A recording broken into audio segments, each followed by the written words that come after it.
சிறகடிக்க ஆசையில் மீனா முத்துக்காக வெயிட் பண்ணிகிட்டு இருக்காங்க. மீனா தன் தங்கச்சி சீதாக்காக எவ்வளவோ பேசி பார்க்குறாங்க. உங்களை யார் எங்கள் அம்மா வீட்டுக்கு போக சொன்னான்னு எல்லாம் கேட்குறாங்க.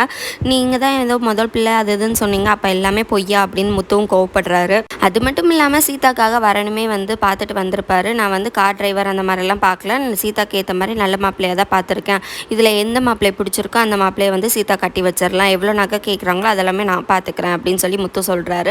அதையும் மீறி நீங்கள் சீதாக்கா அவனை தான் கட்டி வைக்கிறீங்க அப்படின்னா நானும் அந்த கல்யாணத்துக்கு வரமாட்டேன், அது மட்டும் இல்லாமல் நீயும் போகக்கூடாது அப்படின்னு சொல்லி மீனா கிட்ட ரொம்பவே கோவப்படுறாரு.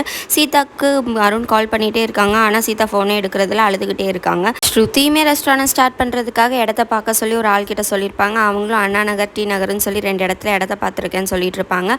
ரவிக்கிட்டையுமே நம்ம நாளைக்கு போய் அந்த இடத்த பார்த்துட்டு வந்துடலாம்னு சொல்லி ஸ்ருதி சொல்லிட்டு இருக்காங்க. மனோஜோட ஃப்ரெண்டு சொன்ன மாதிரி ஏதாவது ஆயிருமோ அப்படின்னு சொல்லி மனோஜுமே பயந்துட்டே இருப்பாரு. அதுக்கேற்ற மாதிரி ரோகிணி சில வார்த்தைகள் பேசவும் மனோஜுக்கு ரொம்பவே பயம் வந்துடும். அடுத்த வர எபிசோட்ல அருண் மீனா கிட்ட சீதாக்காக பேசுறாங்க.